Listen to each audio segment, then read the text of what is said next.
Diabetic patients நிறைய பேர் மருந்து எடுக்கிறதே கிடையாது. ஏன் எடுக்கலைன்னு கேட்டால், எனக்கு தொந்தரவே கிடையாது, நாங்கள் எதுக்கு மருந்து எடுக்கணும் அப்படின்னு கேட்பாங்க. அது முற்றிலும் தவறானது.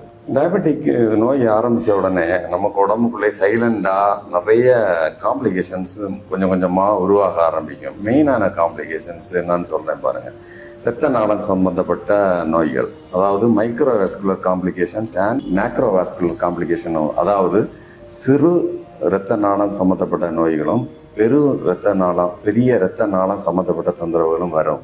சிறிய நாளம் தொந்தரவு, அதாவது மைக்ரோவாஸ்குலர் காம்ப்ளிகேஷன்ஸ்னால் என்னென்னா, கண் நரம்பு பாதிப்பு, கிட்னி பாதிப்பு, கால் கை நரம்பு பாதிப்பு. இது அவ்வளவும் சிறு இரத்த நாளம் சம்மந்தப்பட்ட பாதிப்புகள்.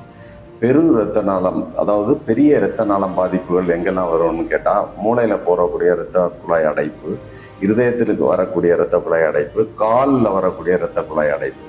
இந்த காம்ப்ளிகேஷன்ஸ் தான் மேக்ரோவாஸ்குலர் காம்ப்ளிகேஷன்ஸ்ன்னு சொல்லுவாங்க. இந்த காம்ப்ளிகேஷன்ஸ் எல்லாம் கொஞ்சம் கொஞ்சமாக உடம்புக்குள்ளே சுகர் ஏறும்போது கொஞ்சம் கொஞ்சமாக டெவலப் ஆகி கொஞ்சம் கொஞ்சமாக தொந்தரவு பெருசாகிட்டே வரும். இந்த தொந்தரவுகள் நமக்கு வெளியே எந்த கஷ்டமும் காட்டாது, தொந்தரவுகளும் தெரியாது. ஸோ இதனால் தான் நம்ம சுகர் நோய் கண்டுபிடிச்ச உடனே முதல்ல மருத்துவரை போய் பார்த்து கரெக்டான மருந்து மாத்திரைகளையும் கரெக்டாக எடுத்து எல்லாத்தையும் கட்டுக்குள் வைக்க வேண்டும்.